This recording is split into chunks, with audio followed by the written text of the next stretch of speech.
होंगे। कमेंट पे थोड़ा सा कम ध्यान दीजिएगा, टॉपिक इंपोर्टेंट है, हमेशा आप लोगों को डाउट रहा है और आगे भी वो डाउट के रूप में बरकरार रहेगा अगर आप टॉपिक पे ध्यान नहीं दोगे। कमेंट पे ध्यान दोगे तो वो बरकरार रहने वाला है आप लोगों का डाउट।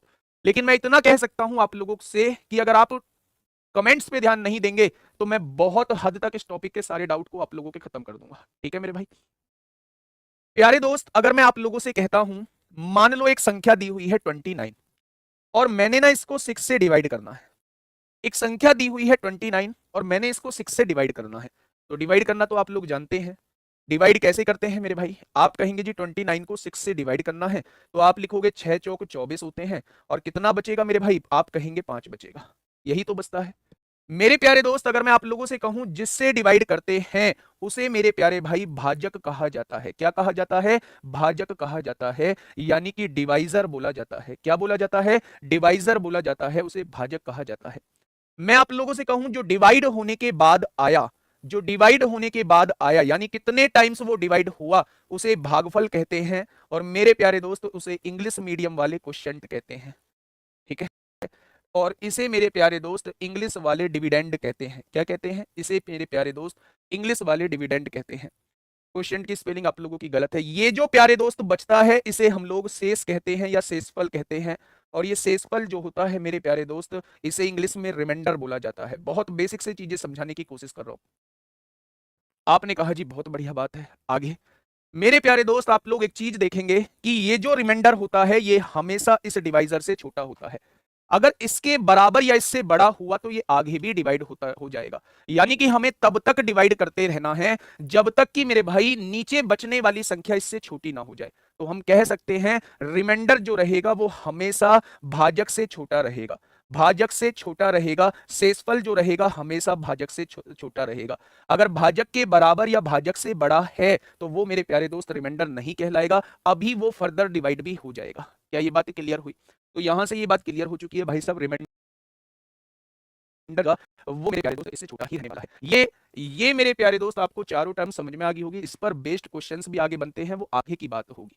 लेकिन अभी हम लोग बात कर रहे हैं रिमाइंडर पे। तो आप लोगों ने यहां समझा भाई, रिमाइंडर जो आया इस क्वेश्चन का 5 निकल के आया।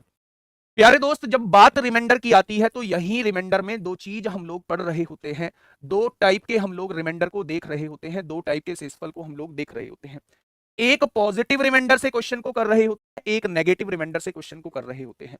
क्या आपने कहीं नेगेटिव रिमाइंडर का नाम सुना है? तो आप कहेंगे जी बिल्कुल नहीं सुना नेगेटिव रिमाइंडर का, ऋणात्मक शेषफल तो हमने सुना ही नहीं है।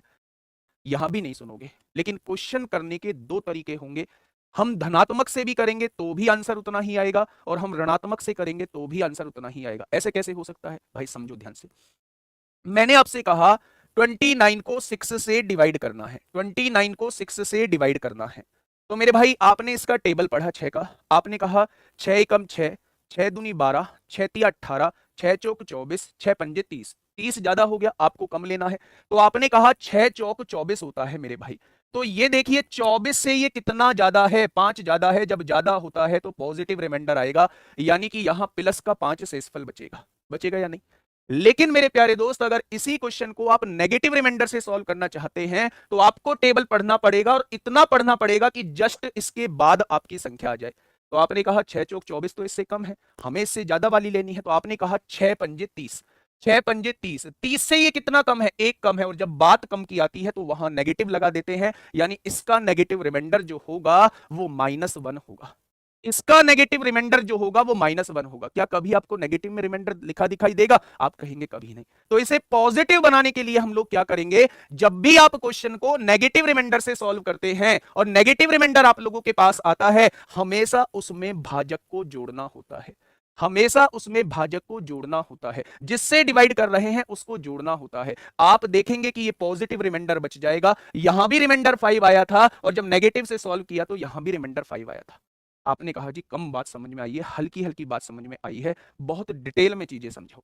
डिजिटल सम पढ़ाऊंगा बाद में, नंबर सिस्टम के बाद मैंने पहले ही कहा था। नंबर सिस्टम के बाद आगे समझते हैं। मैंने कहा यहाँ 33 दिया हुआ है और इसे ना मुझे डिवाइड करना है, किससे? 7 से डिवाइड करना है। 33 को 7 से डिवाइड करना है। तो आप क्या कहेंगे? आप ये कहेंगे भाई साहब अगर हमें पॉजिटिव रिमाइंडर चाहिए तो इससे कम पढ़ना पड़ेगा। 7 चौक 28 होते हैं, 28 से ये कितना ज्यादा है? तो आप कहेंगे प्लस का 5 ज्यादा है क्या प्लस का ज्यादा? अगर मुझे इसका नेगेटिव रिमाइंडर से इसे सॉल्व करना है तो मेरे भाई आप कहेंगे इससे ज्यादा हमें पढ़ना पड़ेगा। 7 पंजे 35 होता है और 35 से ये कितना कम है? -2 कम है। 35 से कितना कम है? 2 कम है, क्योंकि कम है इसलिए माइनस लगा रहे होते हैं।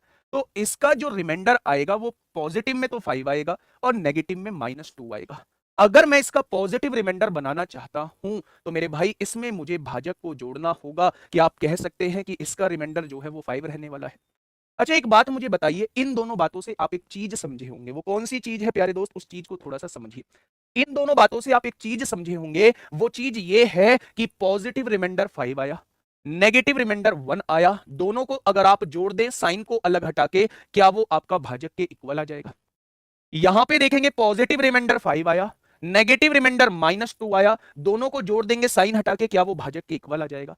यानी कि आज के बाद हम एक चीज याद रखेंगे कि पॉजिटिव और नेगेटिव रिमाइंडर को जोड़ के हमेशा किसके बराबर आता है? वो भाजक के बराबर आता है। वो मेरे प्यारे दोस्त हमेशा डिवाइजर के बराबर आएगा। ठीक है, ये चीज समझ में आई? तो मेरे भाई उस नेगेटिव रिमाइंडर को पॉजिटिव बनाने के लिए हमें उसमें भाजक को जोड़ना होता है। तो इसका रिमाइंडर कितना हो जाएगा? 5 हो जाएगा और उसका रिमाइंडर कितना हो जाएगा? 5 हो जाएगा। भाई इसे चलाना। सुनिए, मैंने आप लोगों से कहा कि भाई साहब यहां 43 दिया हुआ है, यहां जो है वो 11 दिया हुआ है, और मैंने आपसे कहा इसे 9 से डिवाइड करना है। तो थोड़ा सा शेषफल बताइए ना कि शेषफल कितना आएगा। थोड़ा शेषफल बताइए ना, रिमाइंडर बताइए कि रिमाइंडर कितना आएगा। आपने कहा जी बड़ा आसान, कैसे? आपने कहा जी हम तो इसकी गुणा करेंगे, पहले हम तो इसकी गुणा करेंगे। आपने 11 की गुणा 3 में करी, 11 3 या 33 को 3 हासिल 3, 11 चौक 44 और 3 कितना हो जाएगा? 47 हो जाएगा। आपने कहा जी 473 को हमें 9 से डिवाइड करना है। आपने इसके अंकों का योग करा, 7 4 11, 11 और 3 14, 14 को 9 से डिवाइड करोगे तो 5 बचेगा। 14 को 9 से डिवाइड करोगे तो 5 बचेगा। क्या ऐसा करने की हमें जरूरत थी? क्या ये मल्टीप्लाई करने की हम लोगों को जरूरत थी? चलो यहाँ तो ठीक है, छोटी संख्या थी, मल्टीप्लाई पॉसिबल है, लेकिन अगर उसने संख्या कुछ इस टाइप से दे दी भाई साहब, अगर उसने संख्या कुछ इस टाइप से दे दी, इस टाइप से मेरे प्यारे दोस्त दे दी, यहाँ 47 दे दी, यहाँ 49 दे दी, यहाँ 53 दे दी, यहाँ 59 दे दी, यहाँ 61 दे दी, और आप लोगों से कहा भैया जी इसे 9 से डिवाइड करके बताइए क्या रिमाइंडर बचेगा? क्या रिमाइंडर बचेगा? तो क्या ऐसा थोड़ी ना होगा कि आप इन सब की मल्टीप्लाई करोगे और तब 9 से डिवाइड करोगे? नहीं मेरे प्यारे दोस्त, यहां मल्टीप्लाई करना पॉसिबल था, लेकिन जरूरी नहीं है कि आप मल्टीप्लाई करके ही रिमाइंडर निकाल लो। आप अलग अलग टर्म का रिमाइंडर निकाल सकते हो। कैसे? आपने कहा जी मैं सबसे पहले 43 को 9 से डिवाइड करूंगा, तो आपने कहा 9 चौक 36 होते हैं, 36 से कितना ज्यादा है? 7 ज्यादा है, तो यहाँ प्लस का 7 जो है वो रिमाइंडर बचेगा। आपने कहा 9 एकम 9 होते हैं, यहाँ प्लस का 2 बचेगा, 9 से 2 ज्यादा है, प्लस का 2 रिमाइंडर बचेगा। बीच में मल्टीप्लाई का साइन लगा है, आपने इन दोनों की मल्टीप्लाई करी, 7 दूनी 14 हो गया। जब 14 को फिर आपने 9 से डिवाइड किया तो 9 एकम 9 होगा, कितना रिमाइंडर बचेगा? 5 बचेगा। चाहे आप मल्टीप्लाई करके डिवाइड करो, चाहे आप इंडिविजुअल को डिवाइड करके रिमाइंडर निकालो, दोनों ही तरीके से आंसर जो आएगा वो सेम आएगा। अब आपके दिमाग में ना एक छोटी सी बात उठी होगी, आपके दिमाग में एक छोटी सी बात उठी होगी, वो कौन सी बात है? वो ये बात है मेरे प्यारे दोस्त कि क्या हमेशा हम पॉजिटिव रिमाइंडर से क्वेश्चन को सॉल्व करेंगे? क्या नेगेटिव रिमाइंडर नहीं ले सकते? मैं कहता हूं कुछ भी लो, चाहे पॉजिटिव रिमाइंडर लो चाहे नेगेटिव रिमाइंडर लो, आंसर को 5 आना होगा। आंसर को 5 आना होगा। आपने कहा जी करके दिखाओ एक बार, देखो मेरे भाई ध्यान से। आपके सामने एक संख्या लिखी थी 43 इंटू 11 और आप उसे नेगेटिव रिमाइंडर से सॉल्व करना चाहते हो, तो नेगेटिव रिमाइंडर में तो ज्यादा लेना होता है। आपने कहा 9 पंजे 45, 45 से कितना कम है? 2 कम है, 2 कम है तो हम नेगेटिव में लेंगे, बहुत बढ़िया। आपने कहा 9 दूनी 18, 18 से कितना कम है? 7 कम है, तो -7 लेंगे क्या? आपने कहा माइनस माइनस प्लस हो जाएगा जब गुणा करेंगे, 7 दूनी 14 होगा और 14 को 9 से डिवाइड करेंगे, 9 एकम 9 होगा, फिर भी शेषफल 5 बचेगा क्या? तो चाहे आप लोग पॉजिटिव रिमाइंडर से करो चाहे आप लोग नेगेटिव रिमाइंडर से करो, आंसर को समान आना होगा। अब आपके दिमाग में फिर एक छोटी सी बात आएगी, क्या ऐसा नहीं कर सकते कि जो पॉजिटिव के नजदीक है उसे पॉजिटिव से कर दे? क्या ऐसे नहीं कर सकते जो नेगेटिव के नजदीक है उसे नेगेटिव से कर दे? यानी पॉजिटिव और नेगेटिव क्या मिक्स नहीं कर सकते? बिल्कुल कर सकते हैं, और यही करना है आगे। जो जिसके नजदीक है, चाहे एक पॉजिटिव लो चाहे दूसरा नेगेटिव लो, चाहे दोनों पॉजिटिव लो चाहे दोनों नेगेटिव लो, जो जिसके नजदीक है आप उससे क्वेश्चन को सॉल्व करेंगे। कैसे जी? एक बार करके बताओ। लो जी, मैंने कहा 43 दिया हुआ है, यहां दिया हुआ है 11 और मुझे इसे 9 से डिवाइड करना है, यही तो था भाई। आपने कहा जी ये तो 45 के नजदीक बैठ रहा है, आपने कहा 9 पंजे 45 होता है, 45 से कितना कम है, आपने कहा जी 2 कम है, ये मैंने नेगेटिव ले दिया। आपने कहा जी ये तो 9 के नजदीक बैठ रहा है, 9 एकम 9, 9 से कितना ज्यादा है, +2 ज्यादा है, हाँ या ना। एक को नेगेटिव लिया, एक को पॉजिटिव लिया। आपने कहा जी बहुत अच्छी बात। आपने दोनों की गुणा करी, -2 की गुणा +2 में करेंगे क्या -4 आएगा, आपने कहा जी बिल्कुल आएगा।